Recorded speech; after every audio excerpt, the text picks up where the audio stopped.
And we are live. What's up, Adrian? What's up, Facebookies, YouTuber, and the Twitter fingers? What's That's up? all I got. That's all I got. That's all I got. You came through, though. You came through, Adrian. What? Okay, I you know wasn't what I'm saying? expecting that. Yeah, I gotta represent. You know what I'm saying? We live. You know what I mean? You know? Okay. I wasn't expecting that one. Next time we're gonna have to play some music. I gotta get you. I gotta see your beat. I gotta see your beat. Okay. Okay, I got a natural rhythm. You know what I'm saying? It's just natural. That's that African in me. You know? Well, us Africans in the Africans in us is what gives us that grooving. Because I be seeing them African kids on social media. Them kids be dancing. Yeah, I've seen some of them videos too. Yeah, Yeah, them little on kids be Facebook. grooving.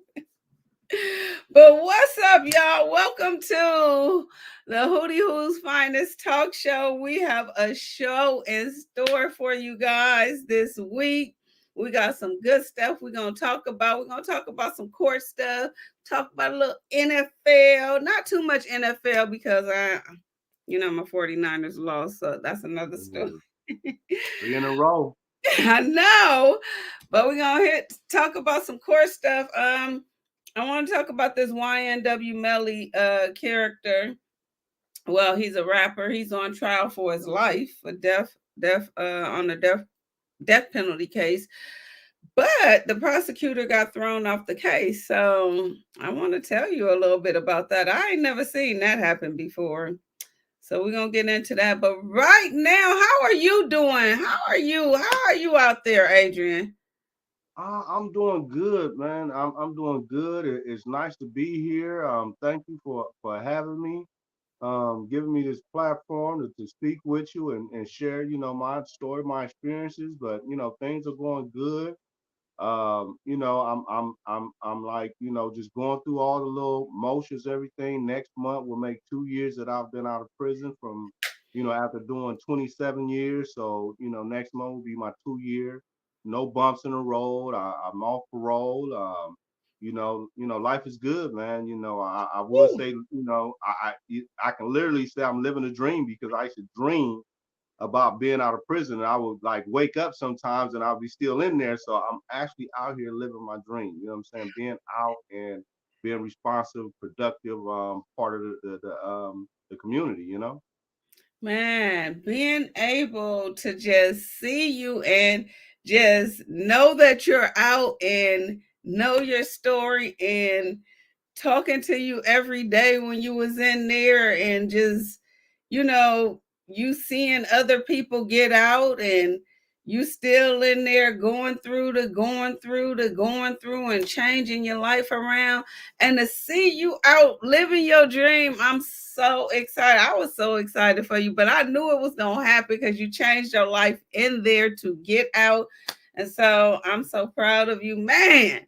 We got to Yeah. get more in deep to that because you have a testimony that is going to, and I'm happy that, sad that people are just passing your number out, but happy that a lot of our people is contacting you because you have a mindset um, that they need out here. We need that for a lot of young men. You've been there, you've been through it.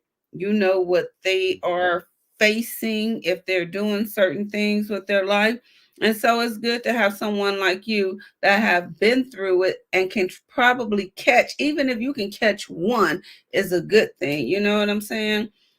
So I'm excited for you. I'm excited for you to be my co-host here on Hootie Who's Finest. Is only gonna go up. We're gonna get into some deep stuff coming up. We're gonna be helping some people, helping some black folks get their businesses going, talking it out with them, networking with them. I know you're getting into nonprofit and different things like that. So we're gonna be getting into some stuff, Adrian. I'm Definitely. excited for you too. But anyway, okay, so let's go ahead. Let's get started because us black folks, we ain't never on time. Huh? Let's- Oh no, I'm always on time. I might not be on schedule, but I'm on time. You know what I mean? Oh, okay. Yeah. Okay, Adrian. I stay on time. I I mean that's try it's to. important to me. I mean, because I just hold myself accountable to everything. So, if I'm supposed to be at a certain place and I'm responsible for certain things and I'm just like, just honored that, people are giving me opportunities and stuff out here that I never thought that I would have. And so Right. yeah, I want to be there. I want to show up and that's the first that's the first rule of any employment, show up, right? You know what I'm saying? Right. So yeah, and be on time. All right. Well, since you're on time, Yeah. let's go ahead and get to our weather. What are we doing? What are we doing in our hometown? Both of our hometowns. It's 82 degrees out there, Adrian.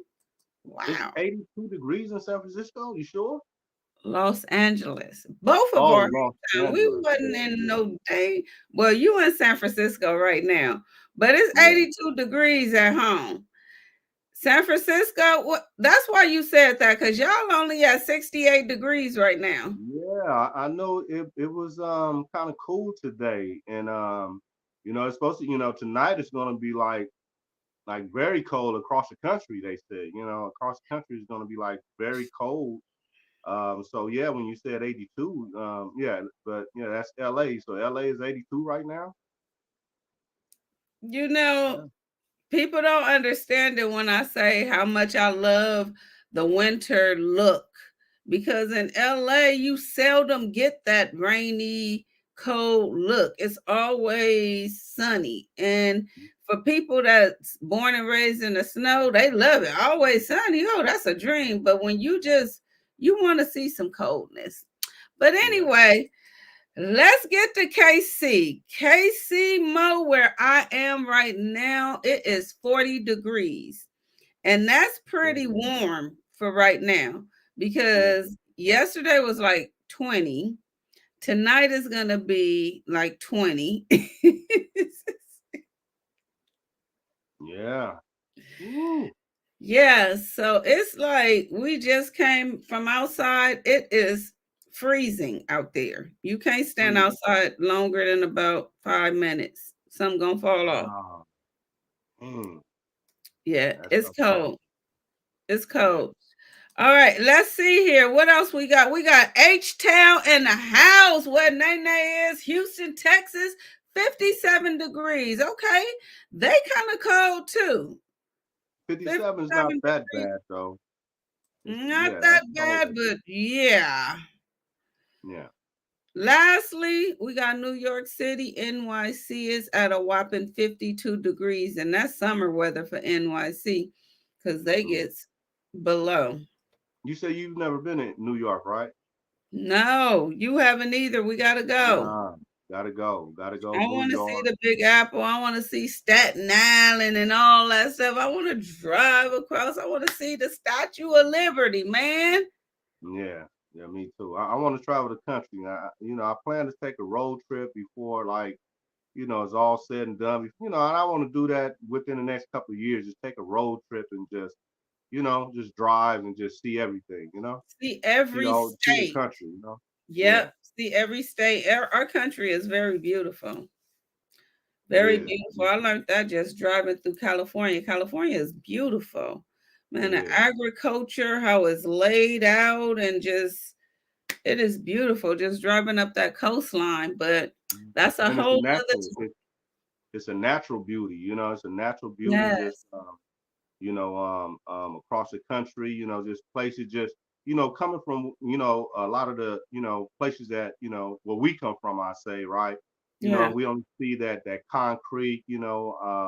The gutters, the sewers, things like that. Man, I want to get out and see the world. I've read about it for years in prison because I did not know any of that stuff. I Right. only thing I knew was those 8 square corner blocks in the neighborhood. And so now, and with the mind that I have now, yeah, I want to see the world. I want to see the country, and from there, I want to see the world. Right. And that's one thing that I'd be amazed about, even like being out here. It's so wooded, it's wooded area and it's green. And you could be passing down down one of these roads down the street, and it's purple and orange and yellow big trees just covering the road and you passing under it. And I'm like, this is beautiful. But this Yeah. is just normal to them because this is their street out here. But to me, it's like, that is like, it's just so beautiful seeing the different colored leaves on all the trees in one area. We don't, I mean, got that in California like that. We don't get all seasons. Yeah. So we don't get a chance to see it, but that's gonna be an amazing trip. An amazing trip. Yeah. Yeah. So let's move it along. What we got? NFL. Let's talk about these scores. Did you get a chance to see any NFL this week, past week? So yesterday I was able to watch the Raiders and the Lions last night. So um yeah, that was really the only game, the full game I got to watch. I kind of cherry picked a few of the games, some college, some NFL this weekend, but I work on the weekend, so by the time I get home by 6:15. A lot of the games are over or Mhm. closing out, so not been, still haven't been able to really get into it, but I did see the Raiders game yesterday. Well, the Raiders, anybody playing them is just like a practice game. I can't talk. I can't talk. But the Raiders is whack anyway. Um, so yeah. I'm proud of Detroit. Detroit is doing good this year. They really are. So let me Okay. just go ahead and give y'all the scores. Like Adrian said, Monday Night Football, we had the Raiders and the Lions. The Lions tore the Raiders up, of course, 26-14. I'm actually proud of the Lions. The Lions is doing good this year. They so far so good. It's still early in the season, right, Adrian? What is their record? The Lions record is, hold on. What did I have it at? Sorry. I think it's 'Cause four. What is it? Seven. It's 7 games been played. Their record is seven, four and seven, 3. 4-3. They above 500. That's not Yeah, I bad. gotta look at it though and make sure. But I think it's 4 and 3. Yeah. And hold on. I don't know how did I lost it. Okay, I see where it's at. Hold on, Adrian. So I So think they have the same record as the 49ers then, right? no, we 5 and 3 actually. 5-3. Okay. Yeah, because you guys are undefeated, and but one thing about like getting some of these losses early, it take the pressure up off teams. You go a whole season 12-0 or 13. It's so much pressure on the players to maintain that, and it's I believe it's anxiety building for the players. So to be able to get the losses out the way and find out where you need to show up, your team, your defense, whatever it may be, because that's what they're saying. The defense is just allowing so many yards. I think they say they allowed 400 yards the last couple of games. So Too much. Too yeah, much. I think The giving you Lions got is 6 and 2. the Niners. The Lions. Oh, Lions. Oh, okay. Yeah, that's pretty Yeah, they good. doing their thing. Yeah, I know that. They are doing their thing. All Hmm. right, let me see here. Who else we got? What was this? Week 8. All right, we got Buffalo and Tampa Bay. So Buffalo kicked Tampa Bay but 24-18. Buffalo ain't been playing that good, but that's cool. They beat Tampa Bay. The Jets and New York Giants. Both New York teams. The Jets beat the Giants, actually. The Jets been playing pretty good without Aaron Rodgers. Remember I told you he faked an injury, allegedly. Allegedly, yeah, out for the season, huh? Out for the season. Yeah, Okay, yeah. so let's get to some good stuff. So the Jaguars beat the Steelers, which I'm not happy about because I like the Steelers coach. So 2010 to 10. The Eagles beat the Commanders. Now the Eagles is leading NFL pack. They only done lost one game. So Yeah. they beat Washington Commanders. The Cowboys, this is like the only time I root for the Cowboys is when they playing somebody in our division. They played the Rams and they whooped on the Rams. So I was kind of Okay. happy about that game. Yeah. Cowboys kind of they I guess they got this so hard on social media that they coming back with a vengeance. Yeah. They've put so much money into that team over the last few years. And this is supposed to be Dak Prescott year, it's coming out year really, to really show up Really? and show out. So, Well, he after the better Niners like Molly Waltham is like they were like, you know, I think they're demoralized by the Niners because the Niners like just tore them we got up. their number. We got Yeah. their number, basically. They can't beat us. So the Vikings doing their thing. Kirk Cousins, they did beat Green Bay 24-10. Now, I heard Kirk Cousins is out for the rest of the season. Something happened to him in Oh, that game. I didn't So know the that. I know. Vikings, I like yeah. Cousins. I like Cousins. Yeah. And if it was going to happen, it should have happened in the Niners game so we could have won. There you go. Yeah. All right, ATL Falcons beat. No, the Falcons lost to Tennessee Titans. Tennessee Titans is not doing nothing this year, but they beat Yeah. the Falcons. The Dolphins, of course, beat Patriots. I'm not a Belichick fan, so I'm happy the Dolphins beat them. The Saints did their things against the Colts. They won 38-27. And the Texans ain't been nothing since they lost their alleged rapist quarterback, Watson. They lost this past Sunday to the Panthers, Yeah. 15-13. Seattle beat the Browns. I was very upset about this game because put Seattle on top in our division 24-20. I thought the Browns had that game, but they did not, obviously. And then, of course, the Bengals beat San Francisco 49ers, unfortunately. They tore us up 31-17. It was And what do you had? They had like three turnovers. You guys had three turnovers that game. it was bad, Adrian, from get go. I can just read like when it's not going to be a good game from get go. But one thing in our defense that people must understand, the 49ers got some kind of injury curse on them. Like as soon as we get a good team, our main players get hurt. Like, let me see, what is our chat saying? My one of my cousins on my dad's side, she said, "What up, cousin? Cowboys.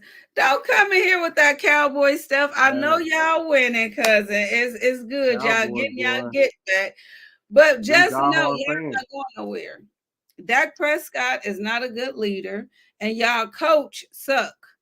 Yeah. However, one thing that y'all do got is a good organization. Y'all organization is a winning organization.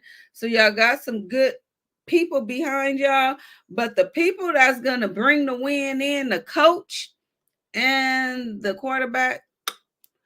All right. Anyway, let me go to the last of these games. So the 49ers, yeah, we lost. Chiefs, this was huge right here. The Broncos haven't beat the Chiefs since I think 2015, and they won 24-9. Wow. Is that right? I didn't know that. What I got to say in the Chiefs' defense, Patrick Mahomes had the flu. The Oh, man was getting IV the whole time during the game. They should have just had a second stream come in and play, but would have done better with that. I think like if a person is sick with the flu and you got to get them IV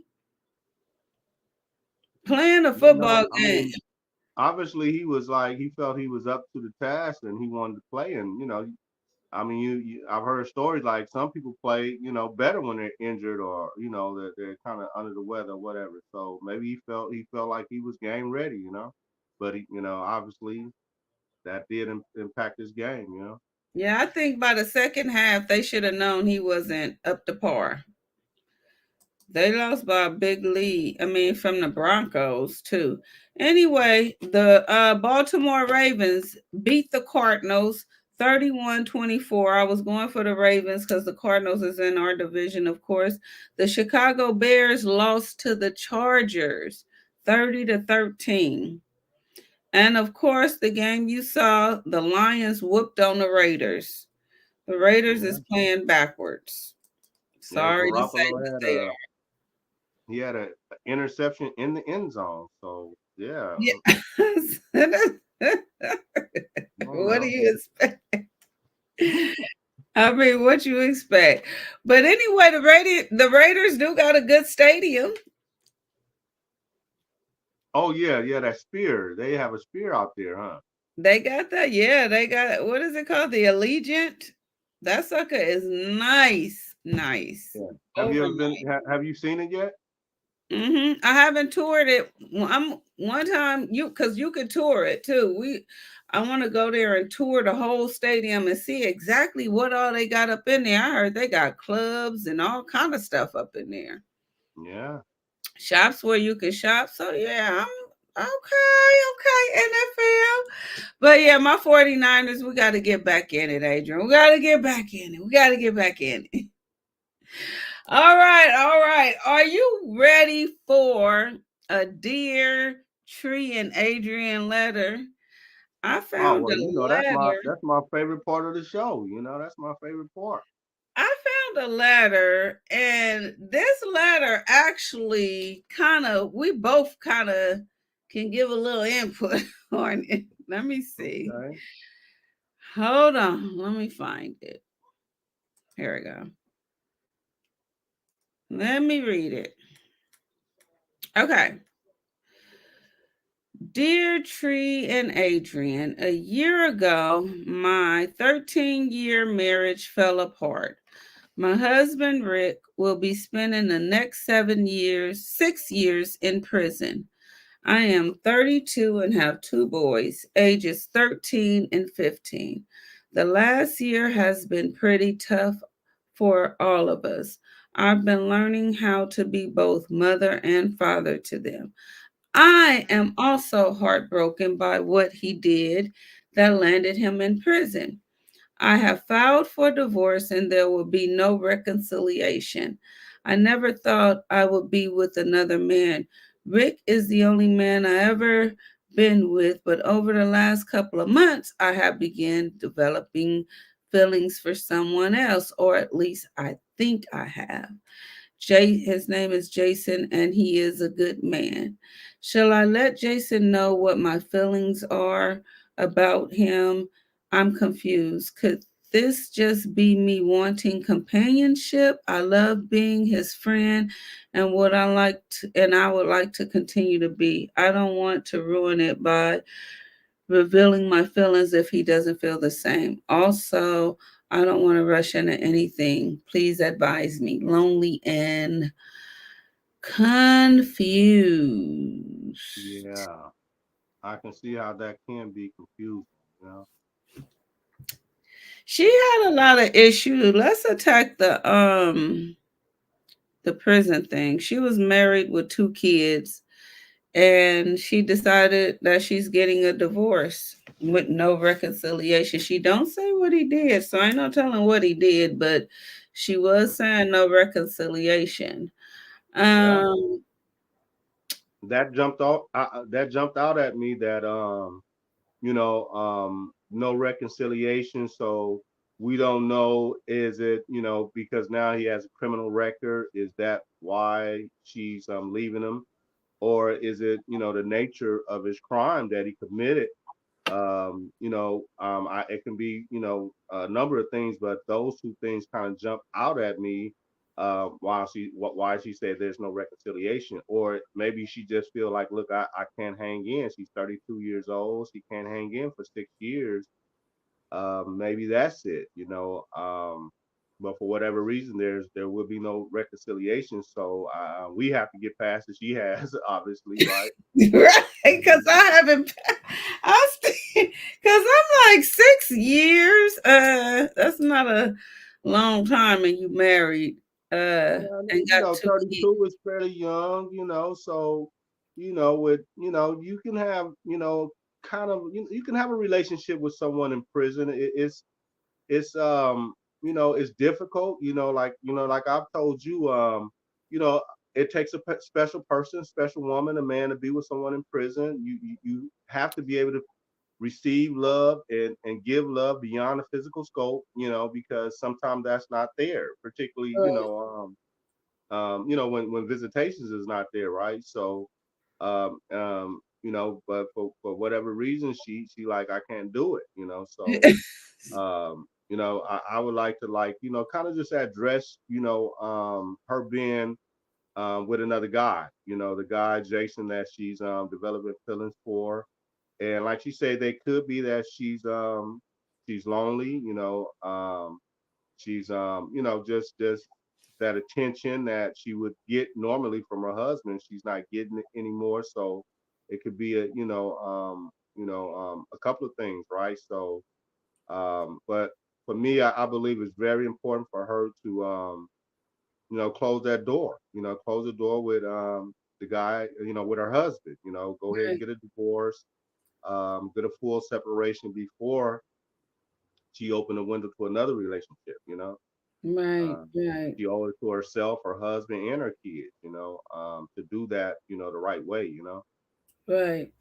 Now, what do you think could be the ramifications of her opening a door with this Jason guy before she's fully divorced and through with and fully closed the door on that relationship? Do you think that, because I know like some women, they when they have a person that's in prison that really love them per se, that person is not going anywhere. A lot of times, some of them will find somebody else, but basically they're always there. So, do you think it would be wise for her to completely close the door on that relationship with her ex-husband or husband? Um, because this might just be a fling, or it might be something that Jason really don't want. Do you think she should always be keep that open, or completely close it and just move on? Well, I think, like I say, for her, for her kids, for the husband, for Jason, for everyone involved, you want to be able to come into a relationship, any situation that you go into, relationship, work, whatever it may be. You want to go in with a clear heart, a clear mind, where you don't have those things, those stressors, like, I got to lie about this, or I got to tell a half truth about this, or I'm not revealing parts of this, or I'm not being fully committed to this new relationship because I'm still, in a quasi, marriage relationship with this other guy, with my husband. So, Right. to me, it's important to give people that opportunity. So by her, keeping, that door open with her husband and messing with Jason, you're not giving Jason opportunity. You're not giving your husband an opportunity to accept it or reject it. Right. Me, I'm like, look, I'm putting all, this is me, what I'm saying, unadulterated. You're gonna either accept it or you're not, and I wish you the best, move on, whatever it may be. But yeah, you want to go in with a clear mind and a clear heart, clear spirit, knowing that you at the end of the day, that you're not doing nothing to, hurt anyone, what I'm saying, or negatively impact someone, and and yourself, that's the same thing with forgiveness. You do it for yourself. So by her completely closing that door before she opened it with Jason, she's actually doing it for herself as well as Jason, her husband, and the kids. Right. Yeah. Right. Well, here's here's my thing about it. I think that I for me, Hey, give me a just minute. my I'm losing light again. Let me just. I should have positioned this. go I can't ahead, remember. fix it. But I hear you. I hear you. Go ahead. For me, I think that she's coming off of a divorce. Lord knows what she's divorcing her husband for, because 6 years is not a long time to wait on your husband, not boyfriend, on your husband, on your kid's father. They have family visits now. They have iPhones. They have video chats. They have so much going on with prison. And this is a letter from California. So um, to me, unless the crime he did was just real egregious, and some crimes are hurting kids, hurting elderly people, being abusive, whatever it is, I'm not feeling the, leaving him after for 6 years part with all the stuff that's going on. But we not getting into that because she didn't get into that. Not yet. Not yet. The Jason part, I don't think that, my opinion, confused and lonely, you shouldn't rush into the Jason thing. One, you just getting out of the marriage. But on top of that, on top of just getting out of the marriage, you got two little kids. You got two kids, you said. And it's already traumatic enough for them having their father taken out of the household and in prison. And then for you to start a new relationship with a new man, and you didn't divorce their father with no reconciliation, that you got to look at, how is this going to affect them. You got to give them some time and yourself some time to see what life is going to be like without your husband, your ex-husband, and give them some time so they can get into more into you and not depending on their dad for the things that they needed because they don't have him anymore. So I don't think that me personally, I just think that the whole Jason thing, because you got two little kids. Now, if it was just you, hey, go and do the Jason, the Sean, the Chris, whatever you want.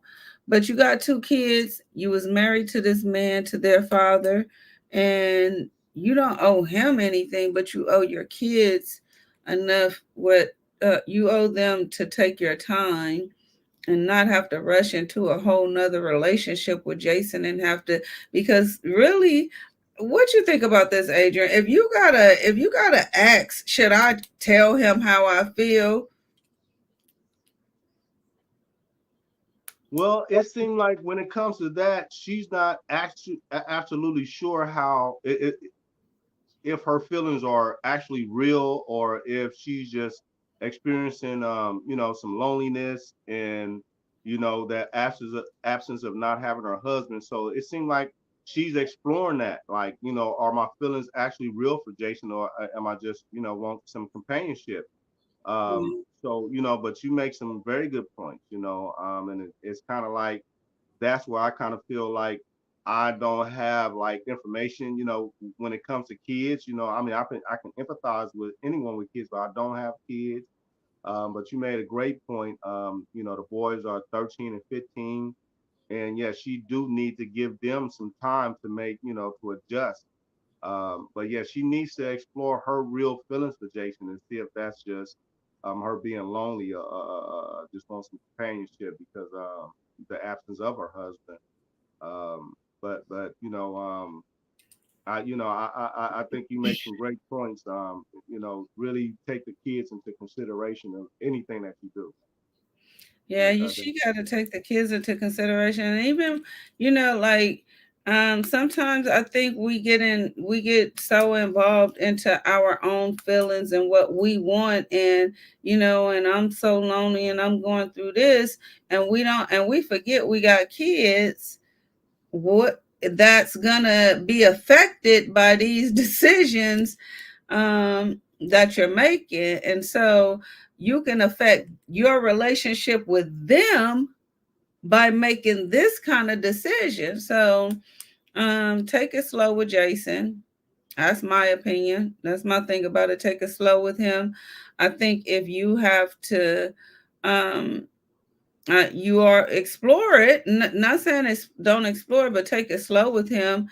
And understand too that you, and it's good that you do understand that you are lonely, and this could just be a rebound thing, Yeah. because that's what it could possibly be.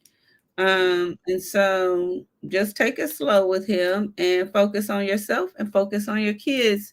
And I think everything else, once you get that part in perspective, everything else will fall in line, because you're going to want the best for your kids and you're going to want the best for yourself. And so you'll be able to see through Jason, or you'll be able to see Jason for who he really is, and if he's good enough for you to allow into your space. Great advice. Great advice. All right, all right. Well, that was a good that was pretty good. I wish she would have got deeper into um why she Why left her she, husband. I'm yeah, nosy. no reconciliation, so That was, yeah, yeah, that was kind of deep, but it have to be something egregious though. It got to be something very egregious. much so. Yeah, for her, you know. All right, Adrian. Let's move this thing along, sir. But before we move along, one thing about this letter is that we both have unique perspective on an issue like this, just due to the nature of our lives. I've Yes. been in prison. You've been through. So it's like we have we this is a topic that that we can be able, we're able to give advice and sound advice, from our own experiences. Yeah. And that's why I'm saying take it slow. Take it slow, because um yeah, and 6 years is not a long time, considering a person in the state of California in prison and you're married to them. It's so many programs that they have for families and family visits now Yeah, that they didn't have when you was in there, that they didn't have when I was going through situations with that. They didn't have that. And so, and people were sticking it out. And yeah. so, if it's not an egregious thing, I just think that stick it out as long as you can. Yeah.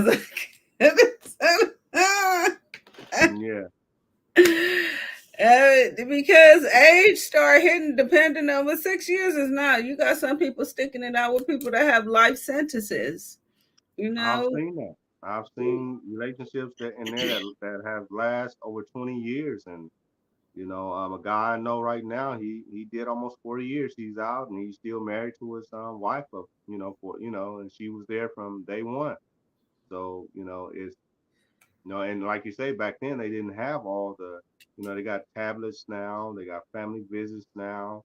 The prison system in California, they really try to, keep the family unit together by allowing visits and, different amenities between families and stuff. So, yeah, and they also have programs where the inmates spend time with the kids, do things with the kids, with books and different things. I saw some videos. I think level twos. I don't know. I think it was San Quentin. Um, that had it where they had the inmates' kids come up there and they reading with them and doing little activities with them. So they have a lot of different things. A but lot of she different may be programs. aware of that, and like you say, it would. But she no, she said I can't do it for any mini money mo. We don't know, but so like you say, take it slow with Jason. Consider For your real. kids, your boys, and really explore your own feelings and see if they're real. Yeah, because you And saying close close that the door with your door. husband. Close that door with your husband before you open that window with Jason. That's Yeah, mine. you saying close the door with the husband. I think she gonna close the door with him, open the window with Jason, and be right back at the husband. So keep understand, you know, because because the reality of this situation is the husband ain't going nowhere. Yeah. At You're least gonna for be 6 right years, there. right? This I could do a movie on this. Yeah. Like it's a skit. He's not going nowhere. So I do think that if you're gonna get a divorce. No reconciliation, fine. But take it slow with Jason because you don't know who the heck Jason, what Jason got going on. And this is Halloween, so he could be freaky Jason for all we know. We don't know. We don't know. We she said Jason is a nice guy, so we're gonna give Jason the benefit of the doubt. We're gonna trust her. She got a little bit more information than we do. Anyway, let's get up. Let's mosey on down. Let's mosey on down. All right, let me give you a little recap of this case, so we can get up out of here. Now, have you heard of? You probably haven't. You old school like me. YNW Melly. Well, I've actually heard some of the music before I knew exactly. You hear it on the radio station and somebody playing. I've downloaded a lot of music. So, me, I'm always into beats. He got some nice, good beats. He got a nice little cool rhythm to him. He kind of speaking to a younger crowd, but I love music, so good music is good music no matter, what, generation it is. But the case, I had heard that he had, allegedly was killed his friend, or he's in prison for killing his friend.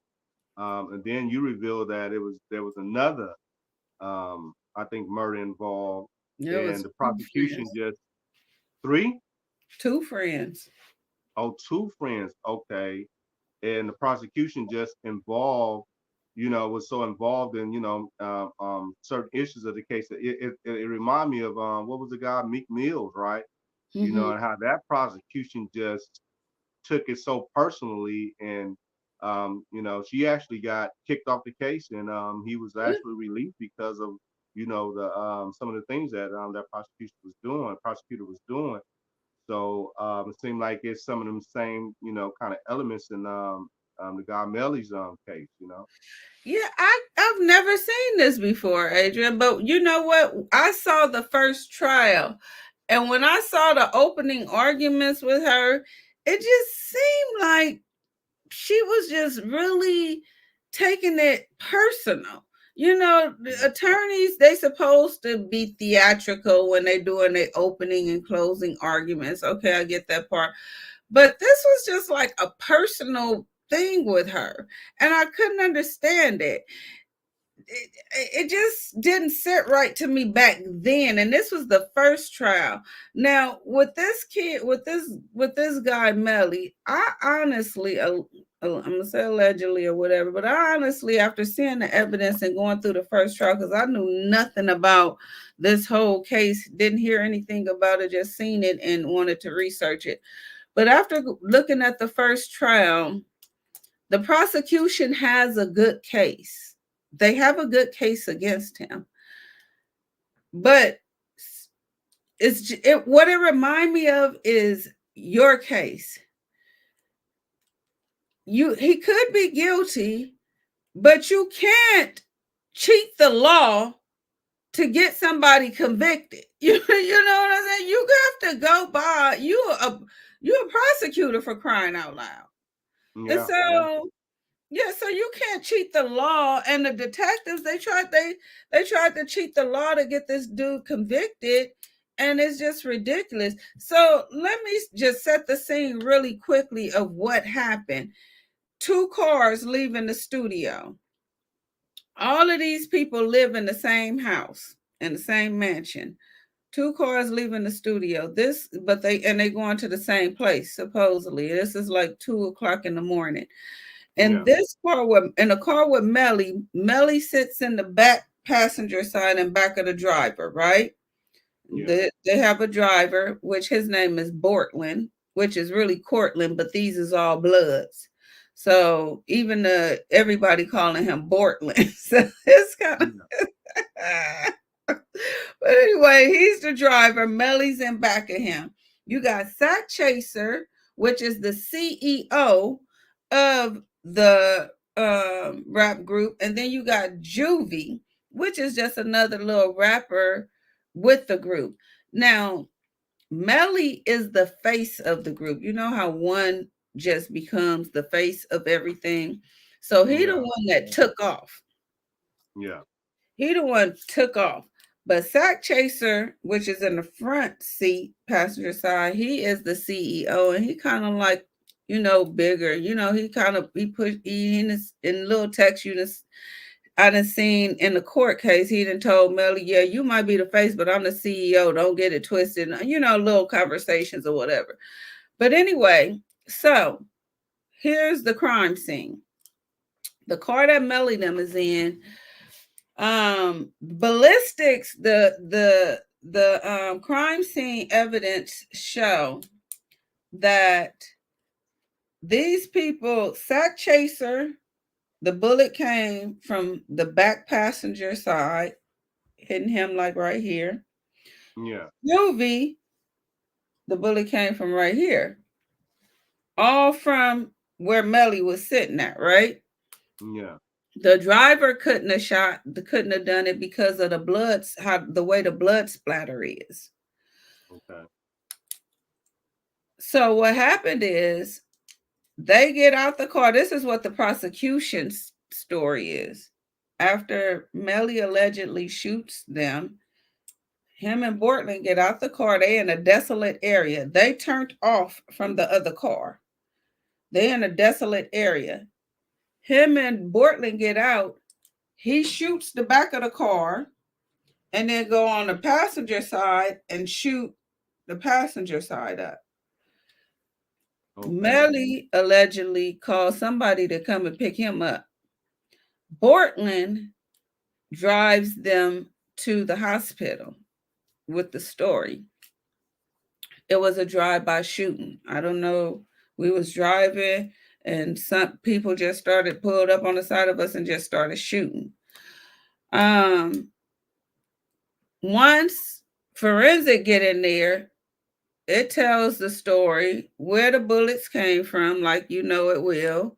It Yeah. also tells the story that the bodies were dead. The victims were passed away already when they received the bullets that came from the back and the bullets that came from the side.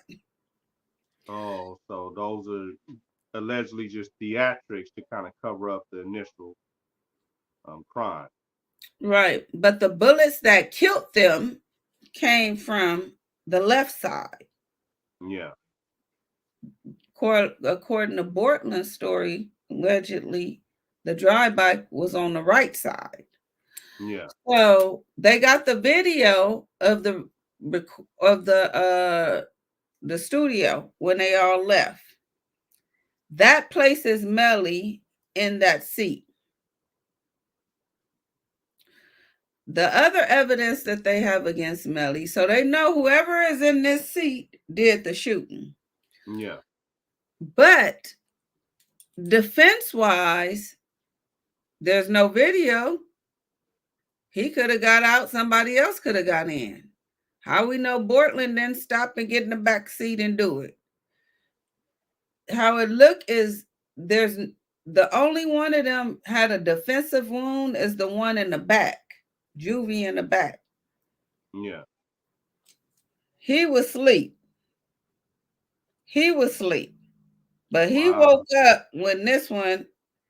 So so now the prosecution thing is they saw Melly get in the back seat in on video, and the cell phone towers. The cell phone towers is pinging all of their cell phone at this desolate location. Only 4 cell phones, nobody else cell phones, which for me as a jury don't prove that nobody else was there because they probably just didn't take their cell phone. Yeah. Yeah. Uh, Yeah, it doesn't prove that anybody else was there. So, but it's saying that they're pinging 4 cell phones, right? So now Melly allegedly calls his girlfriend after this happens at this desolate place on his cell phone and tell her and her mom a drive-by shooting just happened. They get scared. They driving down from where they at to try to make sure he all right. He called somebody else to pick him up allegedly when Bortland took them to the hospital. Now, the cell phone. So you know they got the cell phone record. So the defense is saying that all of their cell phones, including Millie's mom and Sack Chaser mom, is on the same account. Even though the prosecution has text messages when Melly is giving out the cell phone saying, "This is my cell phone," the defense story is everybody uses that cell phone. Yeah. Everybody uses everybody else's cell phone, supposedly, allegedly. The prosecution is saying that they have a confession from Melly. Somebody, after it happened, hours after it happened, one of their homies texted Melly and said, "Hey, blood, you all right?"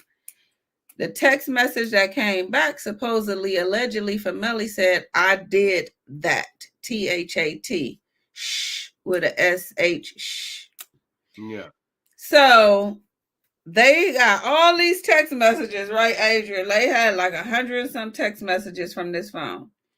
Every text message that Melly texted when he said that, he texted DAT, except that time he texted Yeah. THAT. And his defense found that. Yeah. Oh, hey. So the prosecution admitted all of this 100 some 90 some pages worth of text messages. And on every text message where he's saying that, he texts DAT, except for that one that they saying Yeah. he confessed. So he got money, so he got a good defense attorney. Yeah, But what happened that's with the pretty cool. Brady thing is this: the his Melly's mom, she had to come in for a deposition. It was another state attorney there with the lead detective. The lead detective, the state attorney signed the warrant before Melly mom and her attorney got there for him for this. But he wasn't supposed to give the warrant with just the state attorney being there, because now you making her a witness Yeah. if something come up. So she didn't know he was going to do that. So it was another police officer there, but at the time that he gave this lady, Melly mom, the warrant, that police officer had stepped out to use the phone. So it's just a state attorney and a detective, Melly mom, and then her attorney. He served her Yeah. the warrant. She get irate. "I ain't giving you my phone." So she trying to do something with her phone. So now him and her wrestling over the phone. The state attorney lady, which is not the prosecutor on the case, she just standing in for this deposition. She's looking like, what is going on? Trying to calm it down. Yeah. So eventually she tell her, you got to give up your phone. He has a warrant, even though this lady get on the stand, because they do a little side motion and put her on the stand. She's hot at this detective for doing this, because he wasn't supposed to say this lady no warrant without somebody else, another police officer, being there, because she now the witness to all of this. Yeah. So, and she an attorney. So she calmed it down. They finally get the lady phone. Melly mom and her attorney leave. The officer that stepped out came back in. So the attorney is going off on the lead detective, like, "Why did you do that? You shouldn't have done that. You could have waited to the other officer." So he looks at the officer and say, "You just say you was here." Okay. State attorney told her boss and filed the IA report. Wow. That's malfeasance right there. So Yeah. yeah. So no, a little investigation was done, but she did tell the lead prosecutor over this case. The lead prosecutor do some kind of Brady statement, but never turn it over. Some kind of statement. No, the IA did a statement, and she told the IA that she spoke with the police officer that he told this to. And the police officer told her that he was just joking. She said she had spoke with Detective Moretti, and he said, "Oh, I was just joking." When she spoke with the police officer, he told her he was just joking. So she signed that statement, right? Yeah. They wanted her on the stand. They put her when she got on the The stand, defense, the defense, right? the defense wanted her Yeah. on the stand. When she got because it was two different statements that she signed. So she didn't lie somewhere about this. She never turned it over to the defense. This happened before the first trial. So the defense made a big old thing saying the state prosecuting office, all of them is corrupted. They all knew about this because this lady reported it to her boss. Internal affairs was involved, and nobody thought to make sure that this prosecutor turned this evidence over. Nobody thought to ask her what happened with the internal affair report. Nothing happened. So she get on the stand and they asked her, "Did you talk to this police officer?" And she said, "Yes, I did." And they asked her, "Well, he tell you that Detective Moretti was just joking?" So she know they didn't talk to the police officer. So she Yeah. said, "No, he didn't say that. I don't remember. He didn't say that." So they bring out her statement. "Well, you signed this statement saying that he was just joking." She said, "Well, I didn't type this statement up. And whoever typed it up, they misworded what I said. I didn't say that he said it was a joke. I just said he acted flippant about it." Yeah.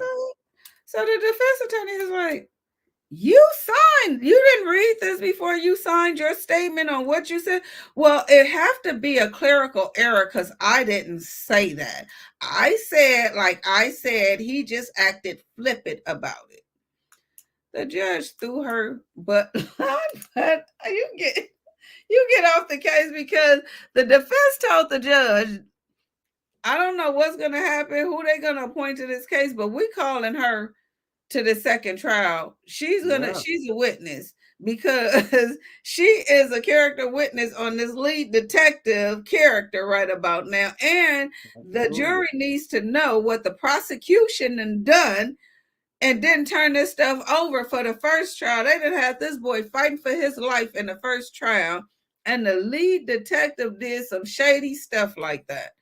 I Yeah. said, boy, these Adrian. Yeah, and like you say, a good defense attorney is gonna, attack every angle, because like you said, it's theatrics. I went through trial and, I had two juries. Two trials. I had a hung jury, a mistrial the first time, and I was convicted the second time. And it's whoever can put on the best show. I remember an older cat told me, it's like Yep. when you're in that courtroom and you before a jury, it's like who can put on a better show for the jury to get you off. If your defense attorney put on all these, and it's so much misdirection that Mm-hmm. once the jury actually get it, they're so confused, and it's no consensus, Yep. because it's this inconsistency, it's this inconsistency, this it's convenient for the prosecution to say this at this time, and for her, so the defense is coming at it at all angles and just trying to throw as much confusion at the jury to get him another mistrial or get him a not guilty verdict, or maybe even a plea bargain, because that may actually be what happened in this case. Exactly. And that's what it's all about when you said confusion. That's all the defense have to do is confuse the jury. Yeah, Because once you confuse them, they can't convict. One thing that he had in the first trial, he had a black attorney, black man that did his opening statement. When I tell you I've never heard an opening statement done like that before in my life, he did an amazing job. He basically he basically broke down reasonable doubt to the lowest common denominator. And you know, a lot of them had their own way of breaking down reasonable doubt, but he broke it down to the lowest common denominator. And he basically told the jury, you're not here to judge the defendant. That's not your job. That's not what you're here for. What you're here to do is to judge their case. What he is, what he do, what he didn't went through in his life has nothing to do with their case. There is their job to prove to you that he did this beyond a reasonable doubt. If it could be anything else, you must acquit him because that's doubt right there. So, Mm. but he went. I mean, he went so deep in. I think that part when he said, when he told the jury, your job is to judge their case, not the defense case. The prosecution had so many witnesses during that first trial. Do you know the defense only put one witness on the stand?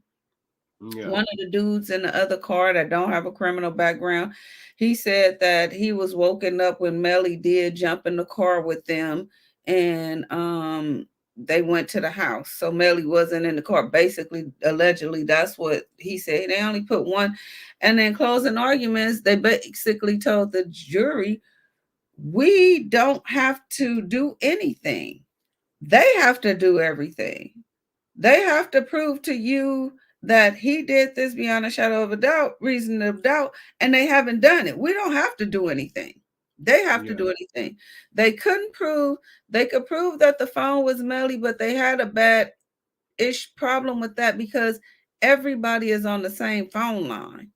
And there's Yeah. no way you can tell who is using who phone at any certain time when you got all these different people.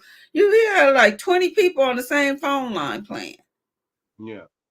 And so the phone evidence, yeah, that's good evidence. Now the ballistic evidence is good evidence, but you gotta be able to keep him in that seat. They can't keep him in that seat. And the way they're keeping him in that seat is saying, well, nobody else cell phones was in that area. How do Yeah. you know they even had cell phones on them? But to sum it all up, that prosecutor, she got real. Melly's girlfriend mother got on the stand. She got an ankle bracelet put on this lady. She done threatened their family. This lady lost her job. It's just, and the lady got on the stand, told the jury, she has destroyed my life. The Yeah. prosecutor, that's, that case, I ain't never seen nothing. Oh goodness, it's so when it remind me of I'm gonna say his name AJ. um I don't know if you knew AJ, Big AJ. Well, Heard AJ, about but him. He didn't done time with Uncle Joe. okay, exactly. He just mentioned him. He called me about a week ago, and he mentioned Tommy Joe. We were Yeah, he talking was about real tight stuff with like that. Uncle Joe. Yeah, they were cellies at one time, but Yeah, he's been in there since what, 93, and yeah. it's well He's been known that that he didn't do it. You know what I'm saying? That he actually did commit the crime. And it just remind me, even my situation. I'm out, I'm free. I went to my parole hearing. I actually admitted to my crime, something that as a gang member we were taught never to do. But right, I went in there and I came clean, and but like you said, the tactics that they used to convict me, right, it was just egregious. Some of the things that they did, and I can be open and honest about these things. And I was confronted by a officer who during my lineup, before my lineup, he confronted me, and then minutes later picked me out in the lineup as a shooter, right? And it was just so many egregious things that happened during my trial to get me convicted. You Right. know, so just hearing what's going on with the the Melly case, and how the mother was treated, and it's just things that the prosecution and state do to get these convictions that are just it's against the law. you It's know against the law. yeah, and it just remind me of the many men that I've met, while I was incarcerated, who are innocent right now today that did not commit their crimes, Whew. and the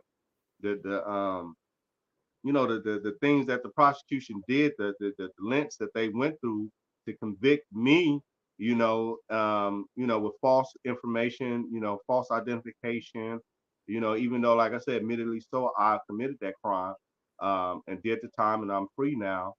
They did a lot of, foul things. They did a lot of, Stuff real foul things they to get me did some convicted. illegal stuff and unethical stuff. Very much. And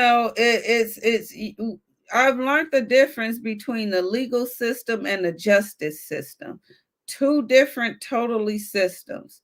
Two different totally systems. The legal system is it's theatrical. It's just like you said, it's whoever can put on the best case, whoever is more in tune with getting there and talking and not just shy, and whoever is objecting more and throwing those motions in instead of being lazy and don't want to do them. Oh, they're not going to approve it anyway, there's no need to do that, but put it in anyway. Yeah. It's so many things that I've seen that these prosecutors and detectives do in cases and just blatantly get on the stand and lie. Oh Get my on the goodness. stand and lie. Yeah. And Yeah. and us as civilians, as citizens in the jury, we look at these people with high standards. Yeah. Like we look at Trust. police officers as they don't have a reason to lie. They're here Yeah. to protect and serve. And these people get on the stand and literally lie. Yeah. Yeah. And it's like nothing no one can do about it because of who their title and who they are. So that's why I'm just like really on a mission of exposing a lot of this stuff. Like I don't think enough civilians and people that's living, lives that I'm not a criminal, I'm not doing anything illegal. So I pay taxes. I should be able to talk about this and bring it to light. It shouldn't have to take for our people being locked up for over 20 some years and then write in and find out, oh, he was really innocent anyway after all this time. That shouldn't even we shouldn't even get that far. How did Yeah. he even get convicted if he was really innocent in Yeah. this legal system, And so I just think that it's messed up how they did his mom. I think I do understand, and my heart goes out. It's two victims right here, Absolutely. two Absolutely. You're right. families that's missing their Family that's sons. missing. Yeah. That's That's not gonna see their kids no more. And not saying that Melly should. It's not about for me. What I'm saying right now, not saying that he should get off, and I'm not saying that he should get convicted. I have seen went through the first case. I do have my opinion on it, but I do believe in if you guys are going to convict my people and go through this legal system and convicted my people and got my people in prison for life sentences, and it should be done correctly. When you don't know no better, you don't know no better. Now I know better, so now I can yeah. speak out about what I'm seeing that's not done right, that's unethical as attorneys, as people of the law. Yeah. And so I'm going to speak out about it, and it's my right to do so. Right, Adrian? Yeah. Well, I mean, you bring up, two great points, right? So, yeah, like you say, the victims, the victim family, those guys, they more likely had kids, they had sisters, they had brothers, they had mothers, they had fathers, they had Yes. cousins. So yeah, they're experiencing a sense of loss that some of us we can understand because we've had those losses, but we really don't. Right, So yeah, a huge shout out to the victims, their families, their friends, their community. They did not deserve this, right? right. But they also don't deserve for the prosecution to put on a case that could possibly get this man convicted and now years of appeal. So, if the prosecution did it right and this guy got convicted, whoever get convicted, now the family don't have to necessarily go through all these appeals because now, it was done, legally, it was done above the, Ethically, table ethically, and the conviction is it stands on sound ground. So now it's, you don't have 10, 20, 15 years of the family having to revisit this because the prosecution did something wrong. You know what I'm exactly. saying? But yeah, the family, we've been talking about Melly. I don't know him personally. We're talking about the justice system, but we cannot um, forget the victims next to kin. Exactly. And that's who I really, in this whole thing, in his whole trial, I feel so sad for the victims' parents and families that's going through this because they've done interviews too. It's like their trust and their justice is in this prosecutor's hand and the detective's hand. And for you guys to be in there doing illegal stuff to jeopardize this case, because this is a national case right now, right? So anything done is national, it's out there, so that makes the jury pool this much smaller. Yeah, That makes it really a taintable jury pool because it's national news. So if we're all, I don't know Melly from a can of paint. I don't know the victims. May their souls rest in peace. I'm like a juror. That's why I like looking at these cases because I'm like a real juror. I'm yeah, looking at the evidence to see if this person really did it or if they didn't really do it because I don't know. So I have my idea, but I'm upset at the prosecution in this for the victim's family because y'all dropped the ball. Like I started off saying, they have a really good case against him. They really do have a good case against him. But for you to taint it with this unethical behavior, this person that allegedly probably might have and might have not, but might have done this is probably gonna get completely off right now yeah, because of this. If I was the family, I would be so upset with the state attorney's office for this. This is like ridiculous right now, and the detective need to be fired because that just lets you know how many other warrants he done lied on. You know what I'm yeah, saying? Like absolutely. seriously though. If Yeah, it was that just that easy for you to sit up and say you're gonna say that you was here, well yeah, damn, how many times you done done this? yeah, yeah. You're right. You're right. You're right. Yeah. It's just Whew. It's a sad. crying shame. It's a crying shame because I think about the same thing in my situation. Like how many, guys and men and women did the cop that lied on me. He got on the stand and pointed me out. I had never seen this guy a day in my life other than when he confronted me. And so for him to be able to do that to me, to get me convicted, what else has he done? So you're right, man. It's just egregious. Shame. It's just a dang on shame, but we're gonna get out of here, Adrian. Before Okay. we get out of Okay. here, I want to announce I've been working on my new podcast. Um, it's not. I'm probably gonna put some episodes on YouTube, but it's mainly gonna be on like Spotify, Apple, iTunes, all of that stuff. But I've been working on it. It's called um, Free the Real. The Real Freedom Podcast. The Real Freedom Podcast. I had changed the name. At first it was Free the Real, but it's the Real Freedom Podcast.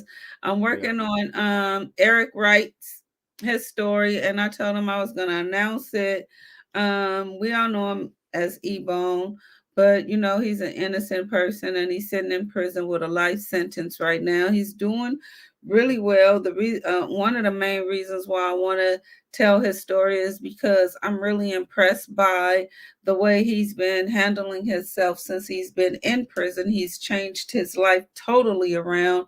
Yeah. He's focused on getting free. He's focused on his case. He's educated himself about his case. So I definitely got to get his case out there. I'm doing it in like many 30-minute episodes to get through his whole case. He actually wrote like a summary of his whole case and the corruption that was involved with the police and the prosecutors in his case. And when I tell you, Adrian, it's just the corruption part. It's the corruption part for me. It's the lying part. It's the unethical part. How they get our people convicted. And so I've been going in deep with that case. I haven't put it out there yet, but I'm gonna put it out there real soon. I've been working on Hmm. a couple of episodes. Our next show, what we gonna dive into, Adrian, and I don't know if you're gonna have time to look into it. Two young black beautiful models Yeah. got killed in their apartments downtown Los Angeles recently. Is that right? Two different people. Yeah. I think it happened a couple of weeks apart. One of them, who I really want to talk about, I'm gonna do a little bit more research on her. They found her body in her refrigerator.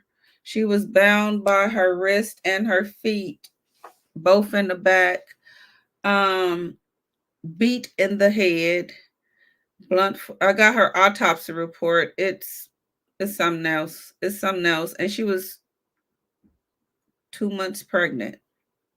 Wow. Yeah, Wow. and they Wow. don't have any. They don't have anything. They don't have Anything nothing. with all No the leads. cameras and I don't. um, That's what I don't video understand. that's available, particularly in a hotel. We're gonna look into it. I'm gonna have some more information on it Yeah. and to give you an update on it, and we're gonna look into it. I Because they're trying to say both of those murders are not related. To me, that's just kind of thin. Yeah. Kind of thin, like kind of thin. I don't know. I don't know. Just don't sound right. But I just want to get her story out there in case anybody's heard anything, seen anything. The one that was in her refrigerator, her sister is a rapper. She's an upcoming rapper, so she did an interview. We'll look at a little bit of her interview on the next one, but if you get time, look at it. Definitely. I Google will. it and Yeah. see. I just want to get our story out there in case anybody's heard anything, seen Yeah. anything that can get Yeah. her family some kind of relief, some kind of justice, because that's just messed up right there. All Yeah. right. So you got some good stuff coming up this upcoming week besides work? Besides work, well, right now I'm waiting to get cleared to going to the Juvenile Justice Center here in San Francisco. I'm connected with a program headed by Laura McDonald called Okay. the Next Step Liaison Project, and she actually working in juvenile halls, and she started this program, this organization, nonprofit, because she saw so many young people, particularly of color, um, Mm-hmm. coming into the juvenile system, getting out and coming right back.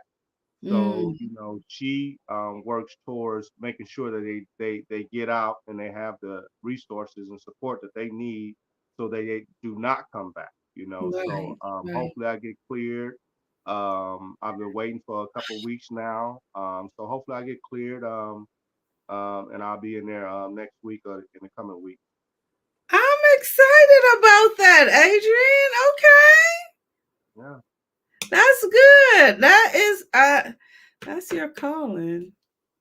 Hey, That's your I always calling. think of, what somebody could have told me when I was, 14, 15, joining a gang and dealing with all those things. And, You are gonna that's what I want to impart to, some of the youngsters, keep them up out of that. I don't want to see another victim.